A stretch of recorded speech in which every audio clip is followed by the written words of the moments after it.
নমস্কাৰ।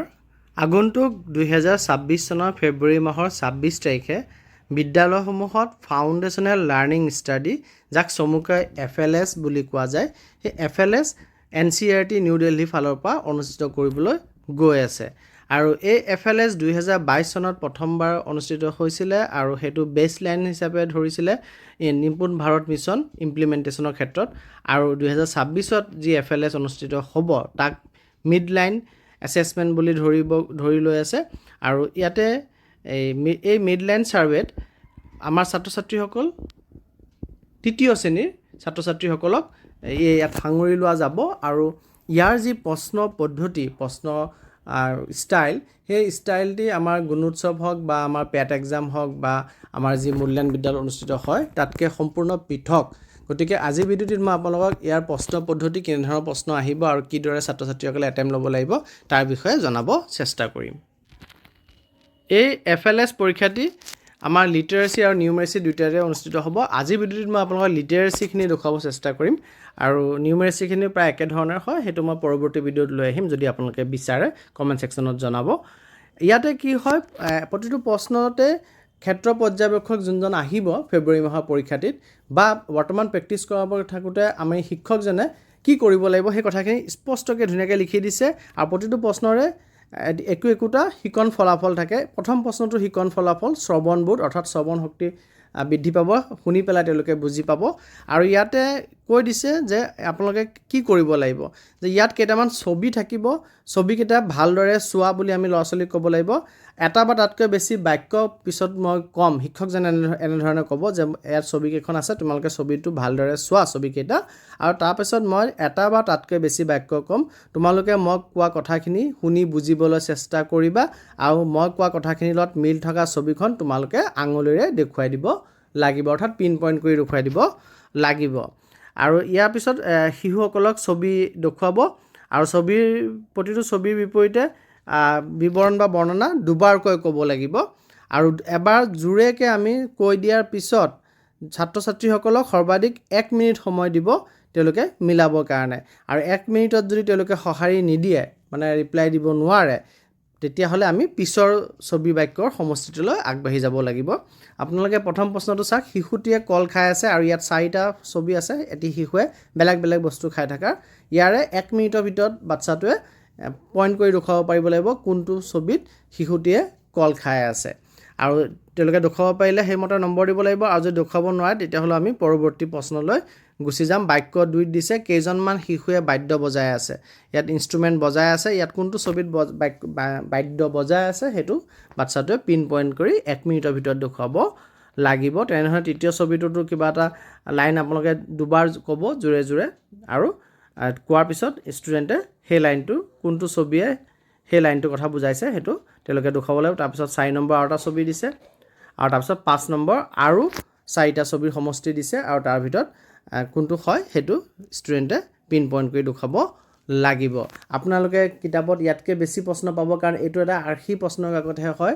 26 ফেব্ৰুৱাৰীত এই প্ৰশ্নটোৱে আহিব বুলি কোনো কথা নাই, তেওঁলোকক যিমান পাৰে সিমান প্ৰেক্টিছ কৰাব পাৰিব। আৰু প্ৰত্যাহিত সঁহাৰি কেইটা এনচাৰখিনি ইয়াত দি দিছে, কোনটো ছবি তেওঁলোকে পিন পইণ্ট কৰি দেখুৱাব লাগিব সেইটো আপোনালোকক দি দিছে। আৰু মূল্যাংকনৰ নিৰ্দেশনাও দিছে, আপোনালোকে কেনেধৰণৰ মাৰ্কছ দিব, যে শিশুৱে দিয়া শুদ্ধ উত্তৰৰ সংখ্যা 5টাৰ ভিতৰত কেইটা শুদ্ধ উত্তৰ দিছে সেইটো আপোনালোকে লিখিব লাগিব। আৰু কাৰ্যটো সম্পূৰ্ণ কৰিবলৈ লোৱা সময় আপোনালোকে টাইমাৰ অন কৰি ল'ব লাগিব, আৰু কিমান সময়ৰ ভিতৰত মানে ষ্টুডেণ্টে শুদ্ধ উত্তৰকেইটা দিছে, ইয়াত সময় বহুতখিনি গুৰুত্বপূৰ্ণ হয়, সেইকাৰণে কিমান সময়ৰ ভিতৰত দিছে সেইটো আপুনি উল্লেখ কৰিব লাগিব, কিমান ছেকেণ্ডৰ ভিতৰত 5টা প্ৰশ্নৰ উত্তৰ দি শেষ কৰিব পাৰিছে। আৰু মূল্যাংকনৰ ৰুব্ৰিকটো দি দিছে, যদি সঠিকভাৱে 4-5টা বাক্য মিলাব পাৰিছে, অৰ্থাৎ 5টাই পাৰিছে বা 4টা পাৰিছে তেতিয়াহ'লে 3 নম্বৰ পাব, 2-3টা বাক্য মিলাব পাৰিলে 2 নম্বৰ পাব, সঠিকভাৱে যদি এটা বাক্য মিলাব পাৰিছে 1 নম্বৰ পাব, আৰু এটা বাক্য যদি সঠিকভাৱে মিলাব পৰা নাই তেতিয়াহ'লে 0 নম্বৰ পাব। তাৰপিছত চাওক 2 নম্বৰ প্ৰশ্নটোত দিছে শিকন ফলাফল হিচাপে প্ৰদত্ত শব্দত ভিন ভিন ধ্বনি চিনাক্ত কৰিব পাৰিব। সিহঁতে যি ধ্বনি থাকে ধ্বনিখিনি চিনাক্ত কৰিব পাৰিব বুলি দিছে।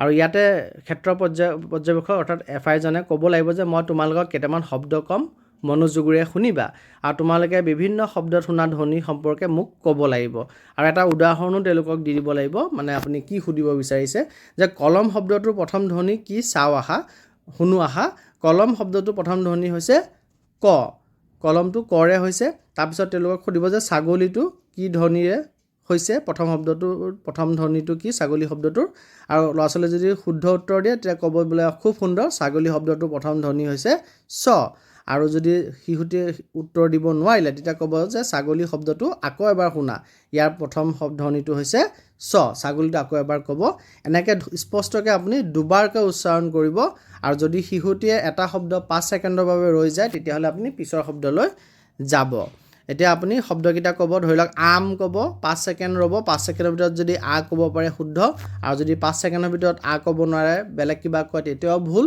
আৰু যদি 5 ছেকেণ্ডত উত্তৰ দিব নোৱাৰে তেতিয়াহ'লেও ভুল বুলি গণ্য কৰি পেলাই আমি পিছৰ শব্দটোলৈ গুচি যাম বটল তাৰপিছত চিলনী এইদৰে আমি গৈ থাকিম আৰু ছেকেণ্ড এক্সাম্পলটোত কৈছে শেষৰ ধ্বনিটো কি সেইটো চাব দিছে তাৰ কলম শব্দটোৰ শেষৰ ধ্বনিটো হৈছে ম আৰু ছাগলী শব্দটোৰ শেষৰ ধ্বনিটো হৈছে লি এনেকৈ ধৰণে আপুনি এক্সাম্পল দি দিব আৰু তাৰপিছত তেওঁলোকক আকৌ তেনেধৰণৰ প্ৰশ্ন সুধিব কিতাপ শেষৰ ধ্বনিটো কি হয় সেইটো ইয়াৰ প্ৰথম ধ্বনি বুলি লিখিছে আচলতে শেষৰ ধ্বনি হ'ব প বহীত সি হ'ব তেনেধৰণে আপুনি সুধি যাব 5 ছেকেণ্ড সময় দিব আৰু ইয়াতে আপোনালোকে দেখিলে টোটেল আগতে প্ৰথম ধ্বনিত আছিল 6টা আৰু শেষৰ ধ্বনিত আছে 6টা মুঠতে 12টা আছে শব্দ আৰু 12টা শব্দৰ ভিতৰত শুদ্ধকৈ কিমানটা দিব পাৰিছে সেইটো আপুনি ইয়াত নোট ডাউন কৰিব লাগিব আৰু কাৰ্যটো সম্পূৰ্ণ কৰিবলৈ কিমান ছেকেণ্ড সময় লৈছে সময়টো খুব ইম্পৰ্টেণ্ট আকৌ কৈছোঁ আপোনালোকে টাইমাৰ অন কৰি পেলাই প্ৰশ্ন সোধা আৰম্ভ কৰিব লাগিব আৰু মাৰ্কছ কেনেকৈ দিব সেইটো উল্লেখ কৰিছে 10ৰ পৰা 12টা শুদ্ধ উত্তৰ দিলে 3 নম্বৰ 6টাৰ পৰা 9টা শুদ্ধ উত্তৰ দিলে 2 নম্বৰ 1টাৰ পৰা 5টা যদি শুদ্ধ উত্তৰ দিব পাৰিছে ধ্বনি চিনাক্ত কৰিব পাৰিছে 1 নম্বৰ আৰু এটাও ধ্বনি যদি চিনাক্ত কৰিব পৰা নাই তেতিয়াহ'লে 0 পাব তাৰপিছত আপোনালোকে 3 নম্বৰ প্ৰশ্নলৈ যাব ইয়াতো এফআই জনে কি কৰিব লাগিব সেইটো ধুনীয়াকৈ দিয়া আছে লাৰ্ণিং আউটকামটো দিয়া আছে আৰু ইয়াৰ ক'ৰ পৰা ক'লৈকে পঢ়িব লাগিব সেইখিনি কথাও দি থোৱা আছে ইয়াত আপোনালোকে ষ্টুডেণ্টজনক গাইড কৰিব লাগিব যে মই যেতিয়া পঢ়া বুলি ক'ম তোমালোকে আঙুলি ধৰি বাওঁ ফালৰ পৰা সোঁ ফাললৈ পঢ়ি যাবা আৰু যিমান শুদ্ধকৈ পাৰা সিমান শুদ্ধকৈ পঢ়িবা আৰু কোনোবা এটা বৰ্ণ যদি তোমালোকে পঢ়িব নোৱাৰা কোনোবা এটা বিশেষ বৰ্ণ তেতিয়াহ'লে তাৰ পিছৰ বৰ্ণ বা পিছৰ শব্দটো পঢ়িবা তাৰপিছত আপুনি টাইমাৰটো অন কৰিব আৰু পঢ়িব দিব আৰু পঢ়োঁতে আপোনালোকে চাব যে ইয়াত কিছুমান দুটা বৰ্ণ লগ লাগি পেলাই হৈ থকা শব্দও আছে যদি তেওঁলোকে বল শব্দটো ধৰি লওক যদি ইয়াত আছে বল আৰু বলটো যদি তেওঁলোকে ব আৰু ল এনেকৈ পঢ়ে তেতিয়াহ'লে সেইটো নহ'ব তেওঁলোকে পৃথক পৃথককৈ যদি পঢ়ে নহ'ব ইয়াক অশুদ্ধ বা ভুল হিচাপে চিহ্নিত কৰা যাব গতিকে যদি পৃথক পৃথককৈ পঢ়ে তেতিয়াহ'লে শব্দ হিচাপে তেওঁলোকক একেলগে পঢ়িবলৈ আপুনি কৈ দিব আৰু ইয়াত যিহেতু বহুতকেইটা লেটাৰ বা ৱৰ্ড আছে গতিকে একেলেঠেৰে যদি 5টা শব্দ তেওঁলোকে পঢ়িব নোৱাৰে বা ভুলকৈ পঢ়ে একেলেঠেৰে 5টা লেটাৰ ধৰি গৈ আছে বাওঁফালৰ পৰা আৰু 5টাই পঢ়িব পৰা নাই স্কিপ কৰি গৈ আছে বা 5টাই ভুলকৈ পঢ়িছে তেতিয়াহ'লে তেওঁলোকক আৰু পঢ়িবলৈ দিব নালাগে আৰু লগতে 5 ছেকেণ্ড সময়টি দিয়া আছে যে 5 ছেকেণ্ডতকৈ বেছি সময় যদি লয় এটা লেটাৰ চিনাক্ত কৰি পঢ়াৰ ক্ষেত্ৰত বা এটা ৱৰ্ড চিনাক্ত কৰি পঢ়াৰ ক্ষেত্ৰত তেতিয়াহ'লে তেওঁলোকক পৰৱৰ্তী লেটাৰ বা ৱৰ্ডটোলৈ যাবগৈ দিব লাগিব আৰু এই গ্ৰীডটিত 61টি লেটাৰ বা ৱৰ্ড আছে আৰু তাৰে যদি ভুলকৈ পঢ়া প্ৰতিটো শব্দত আপোনালোকে এনেকৈ স্লেছৰে চিহ্নিত কৰিব লাগিব ইয়াত চিন কিছুমান দি দিছে আৰু নিজে শুধৰাই পঢ়া শব্দবোৰ শুদ্ধ হিচাপে বিবেচিত কৰিব নিজে শুধৰাই পঢ়া শব্দবোৰক আপোনালোকে এইটো চিহ্নৰে চিহ্নিত কৰিব দিছে জিৰ' নিচিনা দি পেলাই মাজেদি কাটি দিব দিছে আৰু নপঢ়াকৈ থকা শব্দ বা কোনো সঁহাৰি নিদিয়া শব্দবোৰৰ তলত এনেধৰণৰ এডাল আঁচ টানি দিবলৈ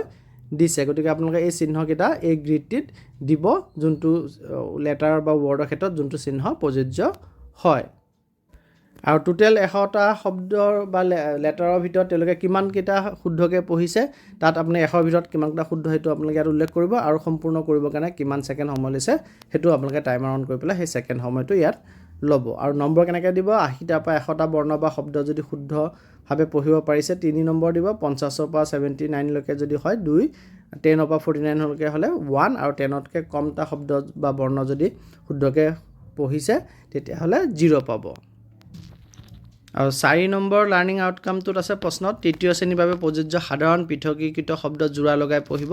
ইয়াত তাত লেটাৰ আৰু ৱৰ্ড আছিলে, ইয়াত গোটেইখিনি ৱৰ্ড দিছে, কথাখিনি একেধৰণৰে হয়।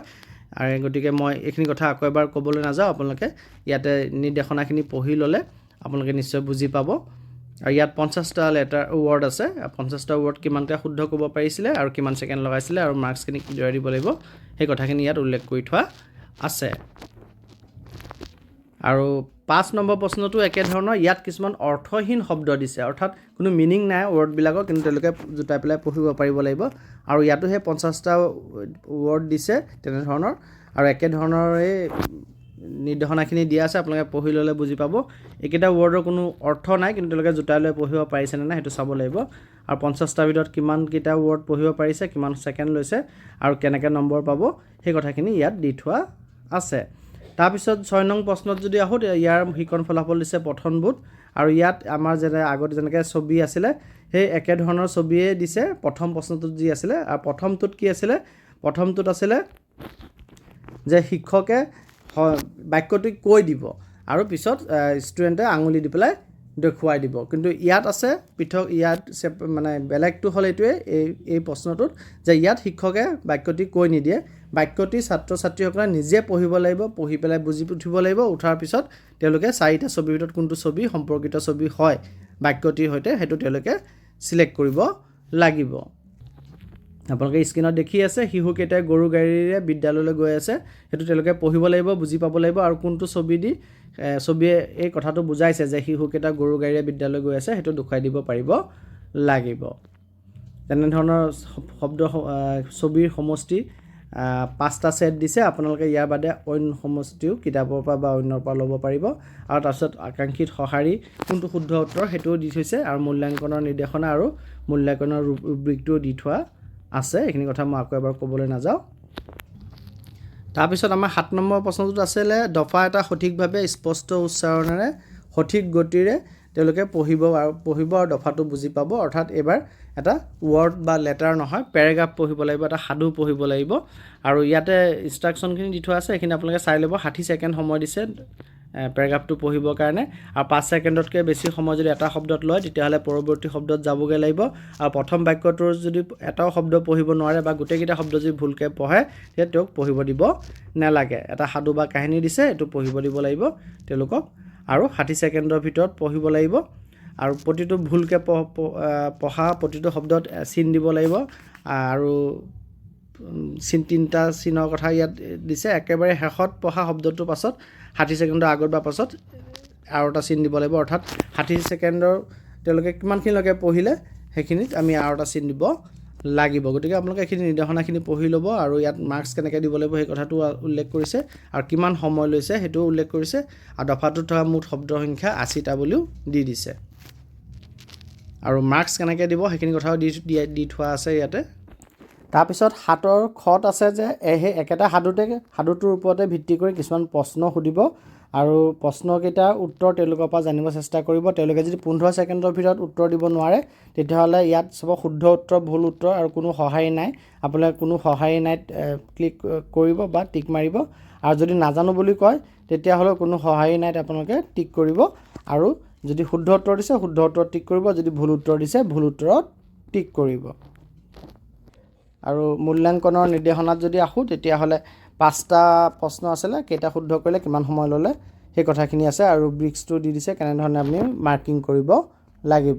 তাৰপিছৰ আমাৰ যোনটো শিকন ফলাফল এইটো লিখনৰ ওপৰত আহি গৈছে। লিখনত ইয়াত তেওঁলোকক ছবি এটা দেখুৱাই দিয়া যাব, আৰু ছবিখনত তেওঁলোকে কি কি দেখিছে সেই সম্পৰ্কে 3টা বাক্য লিখিব লাগিব। বাক্য লিখিবৰ কাৰণে জেগা দি দিছে, আৰু বাক্য লিখাৰ পিছত তেওঁলোকে 3টাৰ ভিতৰত কেইটা বাক্য লিখিলে কিমান সময় ল'লে সেইটো আমি উল্লেখ কৰিব লাগিব, আৰু মূল্যাংকনৰ ৰুব্ৰিকটো দিয়া আছে, এইখিনি আপোনালোকে পঢ়ি ল'লে নিশ্চয় বুজি পাব। সম্পূৰ্ণৰূপে যদি 3টা বাক্য লিখিব পাৰিছে 3 নম্বৰ পাব, আৰু যদি যতিচিহ্ন ব্যৱহাৰ সঠিকভাৱে কৰিছে, যদি 2টা বাক্য লিখিছে তেতিয়াহ'লে 2 নম্বৰ, তেনেধৰণৰ নম্বৰখিনি দিয়া আছে। আপোনালোকে এইখিনি পঢ়ি ল'ব, মই ইমান গাইড দিব নাযাওঁ। গতিকে এনেধৰণে আপোনালোকৰ বিদ্যালয়ত ফেব্ৰুৱাৰী মাহৰ 26 তাৰিখে পৰীক্ষা এটি অনুষ্ঠিত হ'ব, FLS বুলি যাৰ নামাকৰণ কৰা গৈছে, আৰু তাত ফিল্ড ইনভেষ্টিগেটৰ আহিব। তেখেতে 1-to-1 ষ্টুডেণ্টৰ প্ৰত্যেকজন ষ্টুডেণ্টক এজন এজনকৈ মাতি পেলাই তেওঁলোকে তেনেকৈ পৰীক্ষাটি ল'ব আৰু সেই পৰীক্ষাৰ কাৰণে আমি বিদ্যালয়সমূহক এতিয়াৰে পৰা সাজু কৰিব লাগিব কাৰণ এনেধৰণৰ প্ৰশ্নখিনি আমাৰ যি আমাৰ গতানুগতিক পৰীক্ষা হয় তেনেধৰণৰ পৰীক্ষাত বৰ্ডত প্ৰশ্ন লিখি দিয়া হয় বা প্ৰশ্ন কাকত দিয়া হয় ছাত্ৰ ছাত্ৰীসকলে নিজৰ বহীত কৰে 1-to-1 কুৱেশ্যন সোধা নাযায় বা এনচাৰ লিখিব দিয়া নাযায় কিন্তু ইয়াত 1-to-1 হ'ব তাৰ কাৰণে ছাত্ৰ ছাত্ৰীসকলক বহু পৰিমাণে প্ৰেক্টিছৰ প্ৰয়োজন আছে গতিকে আশা কৰোঁ আপোনালোকে ছাত্ৰ ছাত্ৰীসকলক এই ক্ষেত্ৰত প্ৰেক্টিছ কৰাই পেলাই এই FLSত আপোনালোকৰ বিদ্যালয়ৰ ফলাফল যাতে ভাল হয় তাৰে কামনা কৰিলোঁ ধন্যবাদ